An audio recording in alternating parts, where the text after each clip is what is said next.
சிம்பிளா, ஈஸியா கல்யாண சேனைக்கிழங்கு எப்படி பண்றதுன்னு பார்க்கலாம். இது வந்து பார்த்தீங்க அப்படின்னா, கொங்கு நாடு கிராமத்தில எல்லா கல்யாணத்திலயுமே வந்து இது போடுவாங்க. நல்ல சூடான சாதம், திணை, இட்லி, தோசை, இடியாப்பம் எல்லாத்துக்குமே ரொம்ப பெர்ஃபெக்ட்டா மேட்ச் ஆகும். இதுக்கு வந்து பார்த்தீங்கன்னா, ஒரு சேனைக்கிழங்கு எடுத்துக்கலாம்.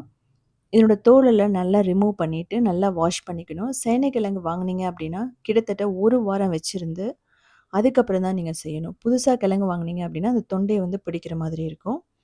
இப்போ ஒரு பவுல்ல தேவையான அளவு தண்ணி, உப்பு, மஞ்சள் தூள், நீங்க கொஞ்சம் புளி கூட போட்டுக்கலாம். ஸோ மிளகாத்தூள் போட்டுட்டு, சேனைக்கிழங்க போட்டு நல்லா வேக வைக்கணும்.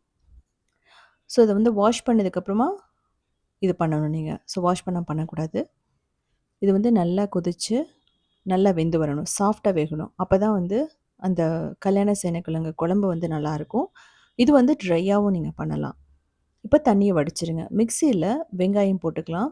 இஞ்சி, பூண்டு இதெல்லாம் நல்லா ஃபைனா அரைச்சு எடுத்துக்கணும். தண்ணி ஊத்தக்கூடாது. இந்த மாரி தான் இருக்கணும்.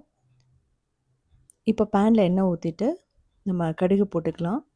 அதுக்கப்புறமா ஜீரகம், பெருஞ்சீரகம், அதுக்கப்புறமா கறிவேப்பிலை. பெருஞ்சீரகம் அப்படிங்கிறது ஃபெனல்னு சொல்லுவோம். அதாவது சோம்புன்னு சொல்லுவோம். இப்போ அரைச்சு வச்ச விழுத போட்டுட்டு நல்லா மிக்ஸ் பண்ணணும். அதுக்கப்புறமா நல்லா சாஃப்ட் ஆக வரைக்கும் வதக்கணும் இந்த வெங்காயத்த. ஸோ உங்களுக்கு பார்த்தா தெரியும் நல்லா ப்ரௌன் ஆயிடுச்சு. இப்போ பச்சை மிளகாய் போட்டுட்டு, அதுக்கப்புறமா ஒரு 4 தக்காளிய மிக்ஸியில போட்டு அரைச்சுக்கலாம். நீங்க வந்து ஃபைனா சாப் பண்ணியும் போடலாம். அரைச்சு போடும்போது வந்து பார்த்தீங்க அப்படின்னா, அந்த ஸ்மூத்னஸ் இருக்கும். இதுக்குமே நீங்க தண்ணி ஊத்தக்கூடாது. இது வந்து நான் பிகினர்ஸ்க்காக சொல்றேன். இப்போ இந்த தக்காளியோட விழுத ஊத்திட்டு, நல்லா சுண்டி வரணும். அப்பதான் அந்த தக்காளியோட பச்சை வாசனை போகும். இத வந்து நீங்க குக்கர்லயும் பண்ணலாம். இந்த ஸ்டேஜ்லயுமே நீங்க வந்து தண்ணி ஊத்தி இத வந்து வேக வைக்கக்கூடாது.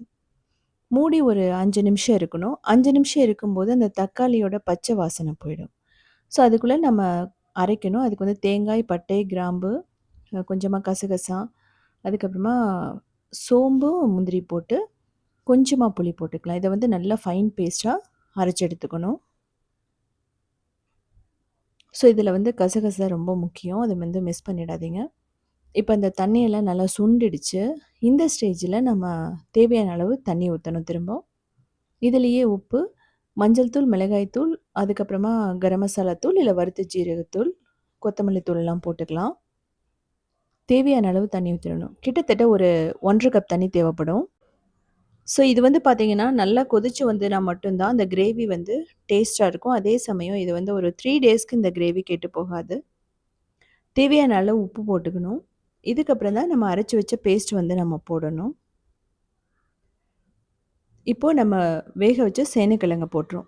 அதே சமயம் சேனைக்கிழங்கு வந்து பார்த்தீங்கன்னா, ரொம்ப மசிச்ச மாதிரி உருளைக்கிழங்கு மாரி வேக வைக்கக்கூடாது.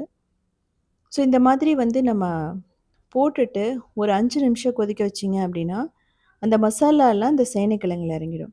இதுக்கப்புறமா அரைச்சு வச்ச பேஸ்ட்ட போட்டோம் அப்படின்னா, ரொம்ப சூப்பரா இருக்கும். தேவையான அளவு தண்ணி ஊத்திறலாம். ஸோ இது வந்து பார்த்தீங்கன்னா, நல்லா சுண்டி வரணும். இதே சேனைக்கிழங்கு மாதிரியே நீங்க சேப்பங்கிழங்கு பண்ணலாம். அதுக்கப்புறமா கருணக்கிழங்கு ரொம்ப நல்லாயிருக்கும். அது மட்டும் இல்லாம காலிஃப்ளவர், உருளைக்கிழங்கு, மஷ்ரூம், பன்னீர் கூட இதுக்கு வந்து ரொம்ப பெர்ஃபெக்ட்டா மேட்ச் ஆகும். இத மூடி நல்லா வந்து அந்த கிரேவி திக்காக வரைக்கும் நம்ம வேக வைக்கணும். நீங்க ஆயில் பிரிஞ்சு வர வரைக்கும் கூட வேக வைக்கலாம். ஸோ இந்த ஸ்டேஜ்ல வந்து பார்த்தீங்கன்னா, ரொம்ப பெர்ஃபெக்ட்டா வெந்துடுச்சு. இப்ப நம்ம கொத்தமல்லி தூவிட்டு ஆஃப் பண்ணிடலாம். நீங்க ட்ரையா வேணும் அப்படிங்கிற பட்சத்தில, நான் சொன்னது எல்லாம் வந்து நீங்க ஓரளவுக்கு திக்கான பேஸ்ட்டா வந்து அரைச்சு போட்டீங்கன்னா, ரொம்ப பெர்ஃபெக்ட்டா ரெடி ஆயிடும். ஸோ காரம் அப்படிங்கிறது நீங்க வந்து உங்களுக்கு ஏத்த மாரி போட்டுக்கணும். ரொம்ப ஸ்பைசியா போட்டா குழந்தைங்க சாப்பிட மாட்டாங்க. கல்யாணத்தில போடுற மாரி போட்டா. காரம் பிடிக்கிறவங்க அதிகமா போட்டுக்கலாம். ஸோ இதே மாதிரி சிம்பிளான, யூனிக்கான ரெசிபீஸ் வேணும் அப்படின்னா, நீங்க உத்தமி கிச்சன ஃபாலோ பண்ணலாம். கிரியேட்டிவ் வேர்ல்டுன்னு சொல்லிட்டு இன்னொரு சேனலுமே இருக்கு. அதிலேயுமே 2000 ரெசிபீஸ் இருக்கு. அது மட்டும் இல்லாம சவுத் இண்டியன் ஃபுட்ஸ் டாட் இன்ங்கிற வெப்சைட்ட 19 இயர்ஸா ரன் பண்ணிட்டுருக்கோம். கிட்டத்தட்ட 8000 ரெசிபீஸ் இருக்கு. ஸோ பார்த்துட்டு கமெண்ட் பண்ணுங்க.